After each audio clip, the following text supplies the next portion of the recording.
Bonjour et bienvenue pour ce nouvel épisode de la série H-Show. Le film d'aujourd'hui s'appelle Crawl, il est réalisé par Alexandre Aja, il est sorti le 24 juillet 2019 au cinéma et je l'ai vu au cinéma en version originale. Alors, petite mise en contexte, je vais parler un peu moins fort que d'habitude, je suis dans de nouvelles conditions d'enregistrement, mon enfant est au lit, donc normalement je ne la réveillerai pas si tout va bien, je pense que je suis assez loin. On fait un petit test et vous me direz si au niveau du son ça passe bien. Je vais rester bien proche du micro, comme ça on sera dans une relative, proximité moite, et je pense que ça devrait bien le faire. Allez, on enchaîne, on va arrêter avec les Salam Alek. En fait, je suis assez surpris de ne parler pour la première fois d'Alexandre Aja qu'aujourd'hui, parce que Aja, de son vrai nom Jouan Arcadi, fils d'Alexandre Arcadi, réalisateur français émérite, qui a fait notamment Le Grand Pardon 1 et 2, L'Union Sacrée et bien d'autres films, a donc baigné dès son enfance dans le cinéma Alexandre Arcadi, mais aussi donc Alexandre Aja. Aussi bien en tant qu'acteur qu'en tant que réalisateur de seconde équipe sur des films de son père, avant d'enchaîner avec la réalisation de ses propres films. Alors, tout ça c'est gentil, les pistons c'est mignon, surtout si on aime la mécanique, mais c'est quand même mieux s'il y a de la qualité derrière. Et il se trouve que son deuxième long métrage, Haute Tension, que j'ai pu voir, Alexandre, rebaptisé Aja, j'imagine pour se faire son propre nom, sur Haute Tension, il a mis la barre haute. C'est l'exemple même d'un slasher gore, sale et malin. Haute Tension était une réussite à tous les niveaux, se permettant des outrances visuelles qui ne rompaient en rien ni la tension ni le rythme. C'est une vraie perle de genre de cinéma français. Et d'ailleurs, est-ce qu'on a eu droit à un autre slasher français aussi bon depuis ? Et d'ailleurs, pourquoi je n'ai pas déjà fait un épisode sur ce superbe film ? Ça aussi c'est une bonne question. Question tout de même étonnante, Oui, c'est bon, le rendez-vous est pris, on va vous faire un petit podcast sur Haute Tension, les amis. On va vous en parler de ce film-là, parce qu'il mérite largement d'être vu. Alexandre a donc été remarqué très vite ensuite par des producteurs, donc suite à Haute Tension, par des producteurs américains, notamment par Sam Raimi. Sam Raimi, le réalisateur évidemment des Evil Dead, de la première trilogie Spider-Man, mais aussi du trop peu connu, par exemple, Jusqu'en Enfer, que j'aime énormément dans sa filmographie et que je vous conseille de voir. Et je ferai aussi un épisode de podcast sur ce film, le rendez-vous est pris aussi. Ça commence bien quand on commence un podcast et qu'on donne des rendez-vous pour 2 autres podcasts suivants, bref. Et donc Sam Raimi proposera très très vite à Alexandre Aja de réaliser des films de genre aux US. Et il va s'installer du coup aux US en réalisant l'excellent remake de La Colline à des yeux, une petite pépite là aussi d'ultra-violence, au message politique puissant et sur lequel je dois aussi faire un épisode de podcast. Bon ok, on va mettre un compteur podcast là parce que je suis déjà au 3e, on ne met pas 2 minutes, bref. Et donc après La Colline à des yeux, ça lui permettra d'enchaîner avec des séries B, chacune intéressantes à leur manière, telles que Piranha 3D, Mirrors, Horns ou encore Maniac. Horns avec Harry Potter dedans et Maniac avec Bilbo, Elijah Wood, et oui c'est dingue, bon bref, on s'en fout. À chaque fois, ce sont des films intéressants dans des genres très différents. On passe de la comédie horrifique décomplexée avec Piranha 3D, en passant par le fantastique gore avec Mirrors, et le fantastique intimiste avec Horns. Et à chaque fois, je vous conseille de voir ces films, ils sont à chaque fois intéressants. Ils sont de qualité différente les uns des autres, mais ils sont vraiment intéressants. C'est un réalisateur français avec un grand R, qui, comme la plupart des réalisateurs de films de genre français, n'a pas la reconnaissance qui lui est due, à mon sens. Et il serait temps que je m'y mette d'ailleurs et que je lui fasse un épisode sur lui ou sur un de ses films vraiment sur Haute Tension. Je vais peut-être même faire un après le film.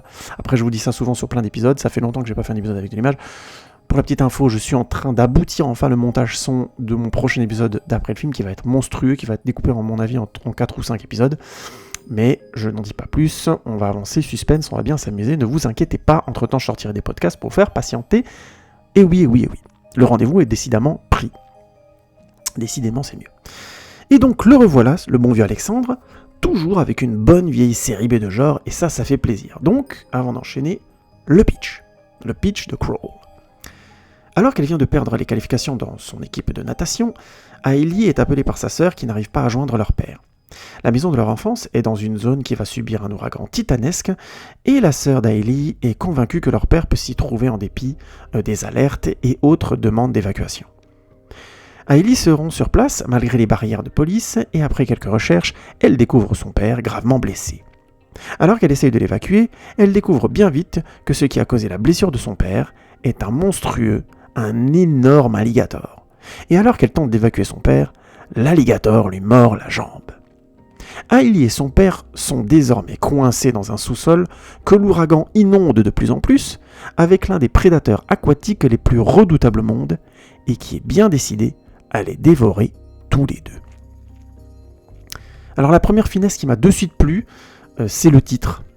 Le crawl, comme vous le savez, est la nage que pratique Hailey au niveau professionnel dans le film, en plus, et c'est aussi le lien entre elle et son père, puisque ce dernier l'a entraîné durant toute sa jeunesse. Mais le crawl est aussi un verbe anglais qui signifie ramper. Évidemment, l'alligator est un rampant, peut-être même l'animal rampant le plus féroce au monde d'ailleurs, à vue de nez comme ça, et j'aime bien l'idée que l'idée soit poussée au maximum, qu'on mette un titre qui soit en fait séminal, j'aime beaucoup ça, qui dise vraiment ce que le film est. Vous savez que je peux être très critique sur des titres de films, je l'ai encore fait dernièrement avec d'autres films, mais je reviendrai dessus à l'occasion. Bref. Mais aussi, au début du film, Hailey et son père sont bloqués dans un entresol où ils sont obligés, pour se déplacer, de ramper. Ça a l'air tout bête, dit comme ça, mais ça confronte tout de suite le spectateur aux problématiques du film. Il va s'agir de survivre dans l'adversité. Symbolisé par les personnages qui doivent se déplacer avec difficulté, ramper c'est pas un geste naturel pour l'être humain, face à un adversaire qui lui est exactement à l'aise, voire de plus en plus à l'aise avec l'eau montante. Et qui plus est, mais on s'en doute très vite, il va s'agir pour les personnages non pas de fuir leurs problèmes, mais bien de s'élever au-dessus de leurs problèmes et de les surmonter. Donc, visuellement, de quitter la position rampante, qui pour un être humain est une position proche de l'abandon, pour aller se battre, se confronter, afin de retrouver espoir et de finir donc, visuellement, debout. Et tout le film va être pensé sous une forme d'ascension vers le haut. Je ne spoile pas comment. On est donc bien dans une série B de genre qui s'assume. Aja style, je dirais presque. On a donc un sujet que le film métaphorise sous la forme d'une menace qui permet au personnage poussé face à l'éventualité de la fin à se dépasser, de la fin c'est-à-dire de la mort, à se dépasser pour enfin affronter ce qui est vraiment important pour lui, ou et elle, au-delà même de rester en vie. Excusez-moi, j'ai un petit début de crève, désolé. Satanée canicule et ces changements de température, on passe de 30 à 15 degrés, c'est un peu délicat de ne pas choper la crève. Excusez-moi donc si ça vous dérange au niveau du son. Je ferme la parenthèse. Dans Crawl, on comprend très vite que la séparation des parents d'Hailey est le sujet central. Dès un dialogue d'introduction très efficace, les enjeux sont posés. Je vais vous parler un peu de ce dialogue parce que je trouve qu'il est très bien fait. Hailey discute en facecam avec sa sœur. La discussion tourne autour, sur le téléphone, la discussion tourne autour FaceTime, je dirais plutôt, sur le téléphone, c'est pas Facecam, c'est FaceTime. Pardon, excusez-moi encore. La discussion tourne autour de l'inquiétude de sa sœur concernant l'absence de réponse du père à l'approche de l'ouragan, comme je le disais avant. Hailey est blasée, là où sa sœur s'inquiète presque trop.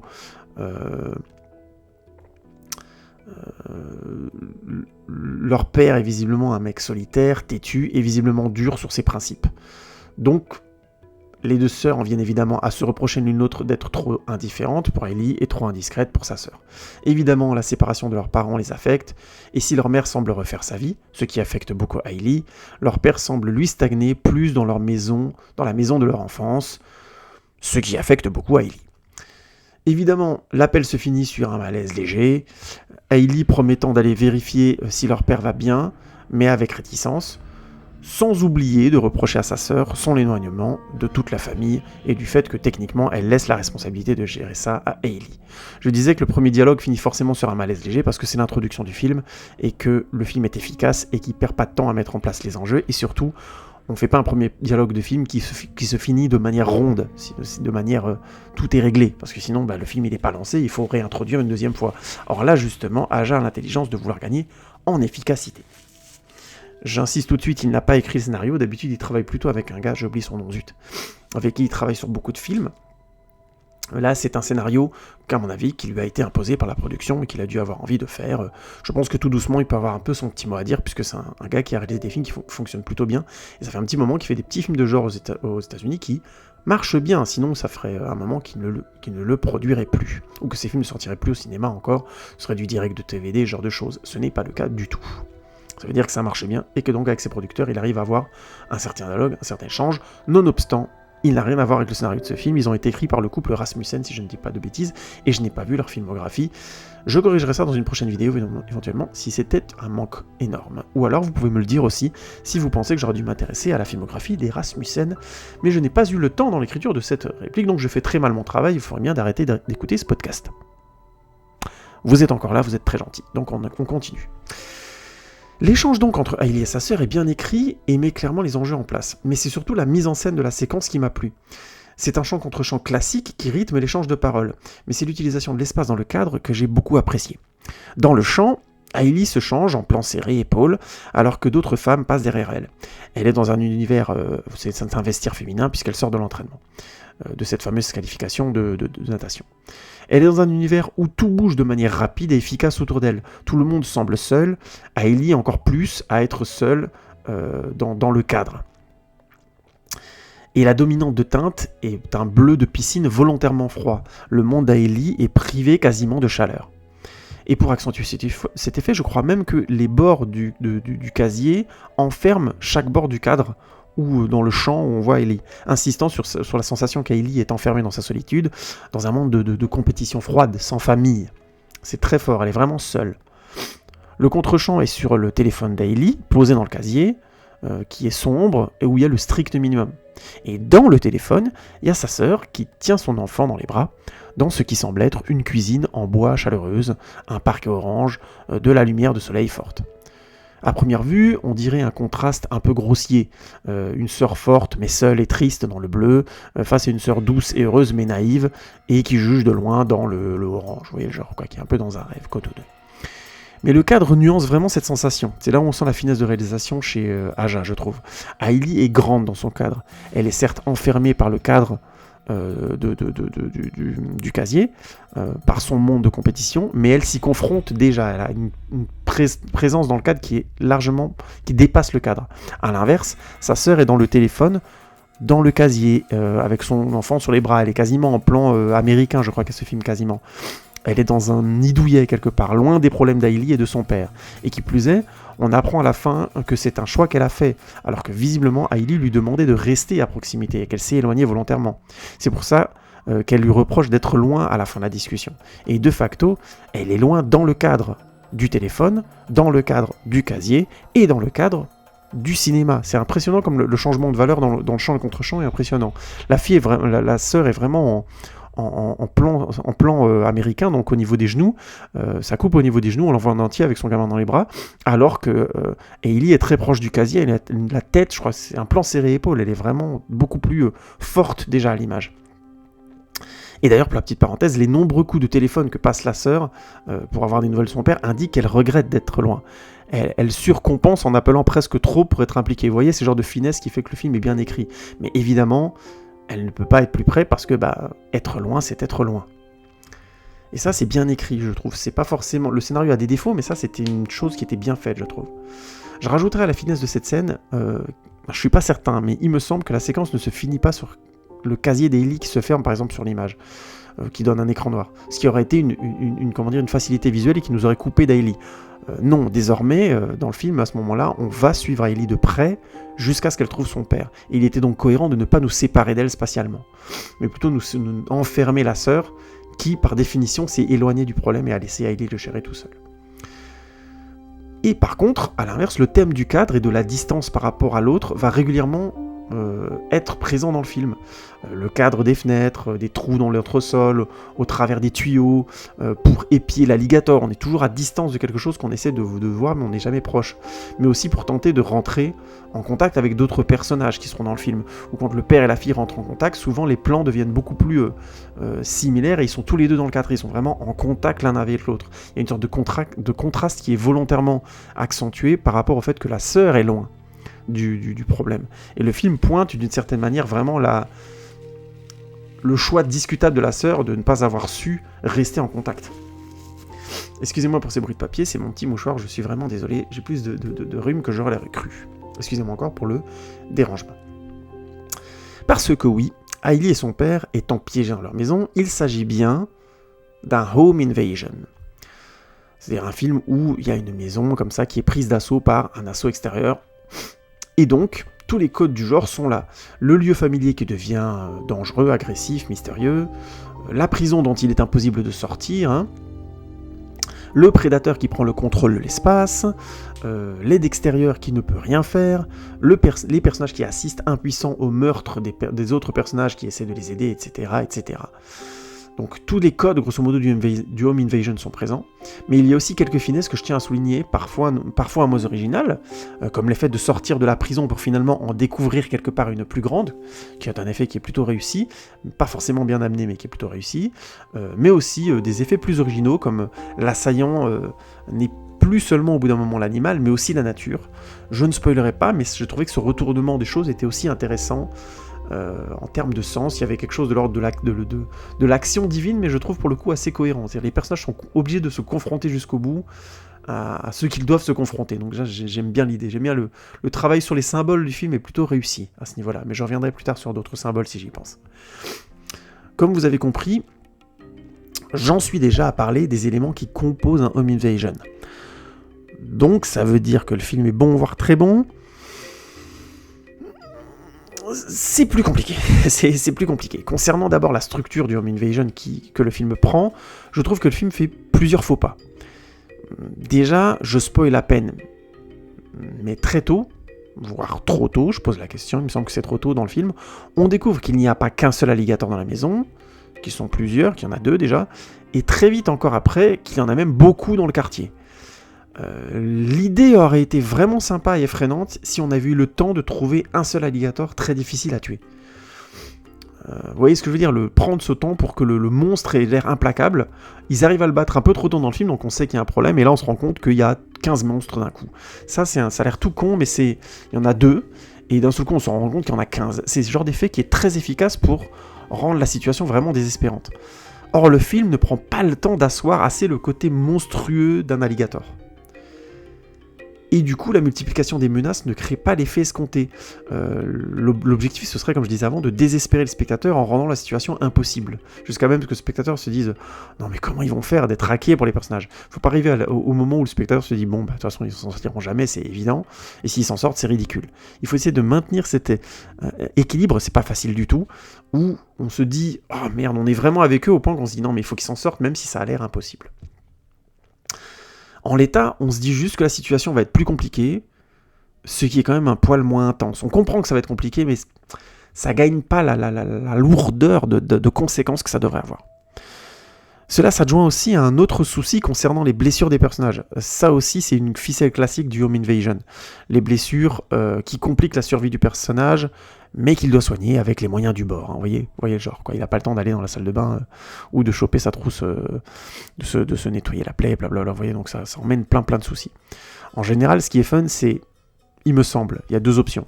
De blesser le personnage très tôt dans le film pour qu'il soit encore plus en danger, alors que en pleine santé, on aurait eu moins peur pour le personnage, ce qui est une bonne idée, hein, c'est d'avoir un personnage très fort, et de le blesser tellement tôt dans l'intrigue que en fait il perd son avantage, et du coup ça fait augmenter la tension du film, une tension à laquelle on s'attendait pas forcément au départ. L'autre option, c'est de blesser le personnage juste au moment où il pense maîtriser la situation, pour relancer, voire intensifier la tension. Il y a un exemple que j'aime énormément, que j'aurais aimé voir au cinéma. Je vais vous faire un petit délire à moi, mais j'aime bien refaire les films, hein, vous me connaissez. Dans Suicide Squad, on a une séquence où je vous passe les détails, mais à la fin, le personnage de Deadshot doit retrouver, plus ou moins retrouve sa fille, c'est un peu plus compliqué. Et moi, j'aurais beaucoup aimé qu'il joue à ce moment-là sur le sadisme des personnages, notamment sur le côté fou de Harley Quinn, qui aurait dû lui compliquer la vie juste parce que c'est marrant. Genre, il va la sauver, mais c'est trop facile, du coup, elle lui tire une balle dans la jambe et il doit ramper. Ça arrive pas du tout dans le film, hein, donc je spoil rien. Mais c'est simplement vous donner, à un moment donné, comment on peut utiliser une blessure pour rendre la situation dingue. Et ce qui m'aurait plu dans Suicide Squad, c'est que les personnages sont assez psychos pour que ça prenne un sens en plus comique, loufoque, déjanté, et en même temps on se dit mon dieu mais qu'est-ce qu'elle fout quoi. Il y avait ce potentiel là. Alors j'espère, pour la petite info, c'est James Gunn qui va réaliser le prochain Suicide Squad. James Gunn que j'aime énormément. J'ai fait une vidéo sur son film super, je vous conseille d'aller la regarder avec de l'image, je me suis éclaté, c'est une super, comment dire, un critique, je me suis énormément amusé à l'écrire, j'espère que c'est une vidéo qui vous plaira, je vous conseille d'aller la regarder, et il a fait notamment Les Gardiens de la Galaxie 1 et 2 qui sont excellents, bref, c'est un excellent réalisateur, et il a donc été embauché dans la période où il était viré de Les Gardiens de la Galaxie 3 pour aller faire Suicide Squad, avant d'être réembauché pour faire Les Gardiens de la Galaxie 3, bon bref, c'est un réalisateur qui a le vent en poupe, à juste titre, et qui est très bon, je ferme la parenthèse. Donc, sur les des personnages, Crawl, eh ben, on a l'impression que les scénaristes ne savaient pas ce qu'ils voulaient. Les personnages sont régulièrement blessés, honnêtement, de manière assez violente, sans que cela les affecte assez pour bousculer le scénario. Alors, c'est juste des péripéties, quoi. On les voit se soigner et tout ça, ça fait mal, d'accord, mais ça leur enlève pas des capacités. Il y a vraiment un moment donné dans le film où j'avais plus l'impression de regarder des gens blessés. Et ça, c'est très problématique. Et c'est dommage quand on sait, comme je l'ai dit avant, comment une blessure bien choisie et au bon moment dans ce type de film peut intensifier beaucoup le récit. Comme dans Haute Tension, par exemple, du même Alexandre Aja. Et surtout, ça enlève encore de la dangerosité aux alligators. Et le film a beau nous offrir un body count généreux dans ce type de film pour compenser, hein, parce qu'en général c'est un peu compliqué dans les Home Invasion de faire venir trop de personnages, parce que sinon, au bout d'un moment, la menace, on la sent plus. Quand là, les tueurs sont... on fait venir 20 personnes et qu'il y a 5 tueurs, c'est un peu compliqué, quoi. Il faut buter tout le monde, il faut continuer à les rendre implacables, ça devient de plus en plus difficile. Donc en général, on fait intervenir des petits personnages par grappe. Le coup du policier qui passe, la voisine ou le voisin qui vient voir ce qui s'est passé, vous voyez, ce genre de truc, quoi. Et donc c'est un peu moins compliqué de faire... on risque moins de faire baisser la tension et d'enlever de la puissance aux prédateurs. Et du coup, le film, comme je disais, a beau nous offrir un body count généreux dans ce type de film pour compenser, donner de la force à ces monstres, c'est pas suffisant. Nos personnages principaux ont l'air un poil trop safe comme ça.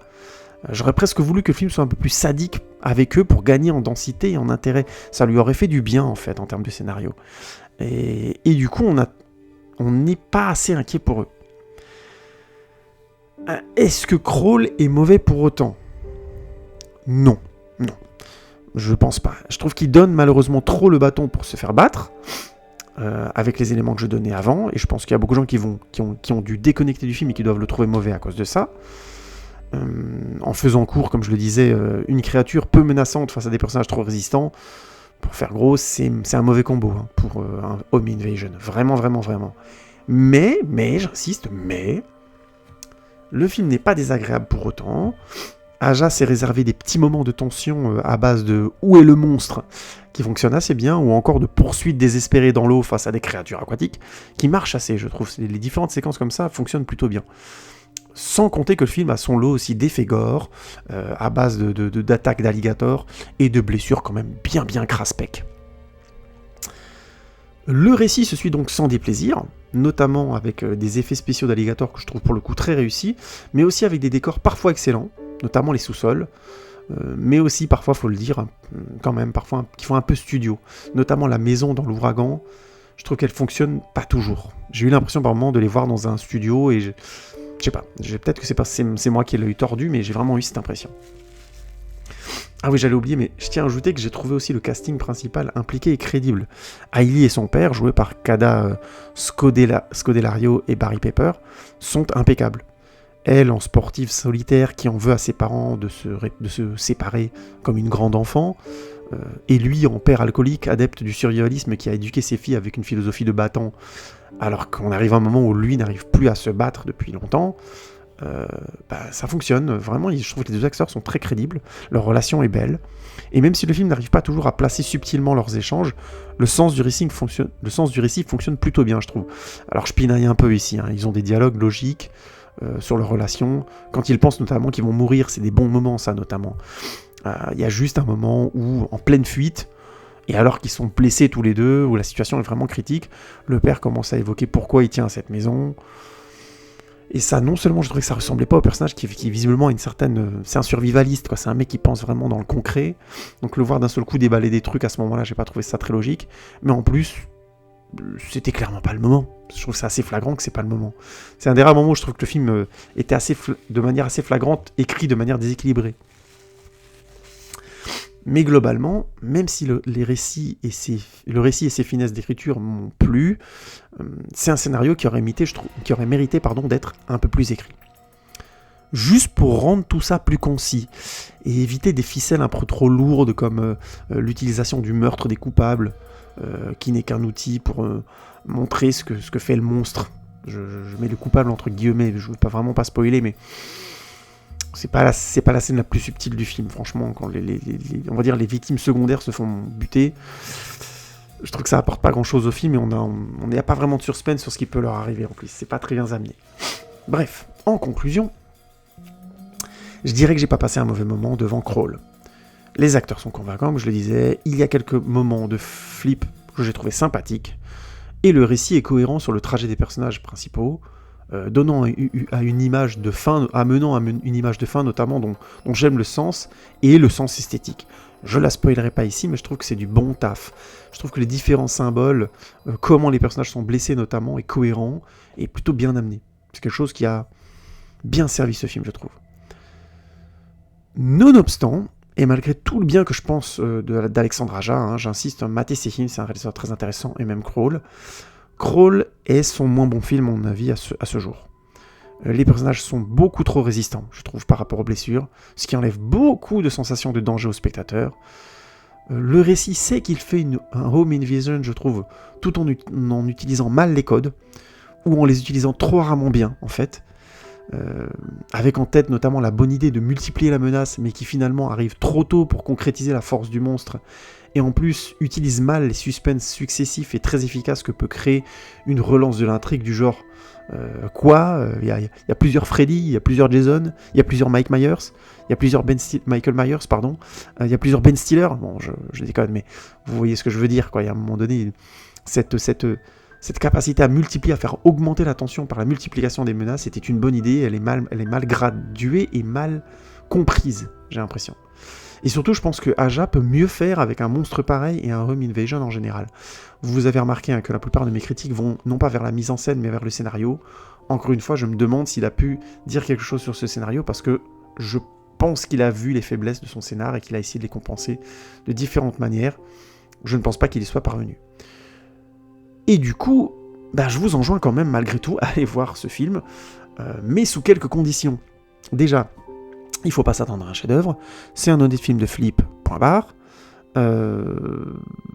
Être sensible au sens de bien tenu, c'est un film qui est plutôt sensible au sens de bien, qu'il a une bonne tenue de son récit, excusez-moi, même si le développement de l'histoire est honnêtement moyen. Et je pense que si on a une petite crainte des alligators, ça peut quand même aider à stresser devant le film. Le film ne parvenant que par instant à rendre la menace de ces énormes alligators crédible, honnêtement. C'est pas la première fois que Aja fait un taf moyen, Mirrors par exemple, je trouve qu'il l'est tout le temps, il y a des très bonnes choses et des choses beaucoup plus discutables dans ce film. Mais pour moi, un Aja moyen, ça se mange malgré tout. Ça laisse un petit goût amer, mais on est quand même content d'avoir mangé bio et équitable. Ma métaphore est pourrie, mais c'est ma manière de dire que le sens du récit est vraiment bien. Je trouve, sur le fond, c'est une belle histoire de famille, et le rapport entre cette fille et ce père, je trouve qu'il va à quelque chose de cohérent et de bien, de sensible, quoi. Alors, pas forcément de bien amené, mais de sensible. Oui, en termes de sens, c'est un film qui fonctionne très bien. Bon, oui, vous avez compris, mes métaphores sont pourries. Il est temps que je m'arrête là, je crois. Ça suffit. En tout cas, je vous remercie beaucoup tous pour votre écoute. J'ai des ressources très positifs en ce moment, ça fait vachement plaisir. Je le répète, j'essaie en ce moment de trouver une solution pour créer aussi un podcast où je mettrai ces audioblogs. Je sais pas encore trop si je vais le faire parce que j'hésite encore prochainement à monétiser mes vidéos. Je sais pas encore comment je vais le faire. C'est un débat éthique très complexe.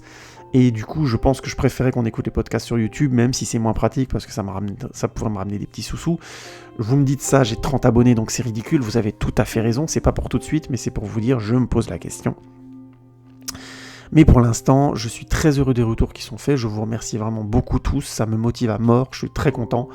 Et n'hésitez pas à tweeter, Facebook et Instagram et partager, liker évidemment, ça aide de développer la chaîne, ça aide à me faire connaître et surtout le contenu, c'est ça qui m'intéresse le plus et c'est vraiment cool de votre part. Mais surtout, donnez-moi votre avis, commentez où vous voulez, Facebook, Instagram, Twitter, ça fait toujours plaisir. YouTube aussi évidemment. Et merci encore à vous tous et je vous dis à bientôt pour un nouvel épisode de HO. Salut les amis, ciao ciao.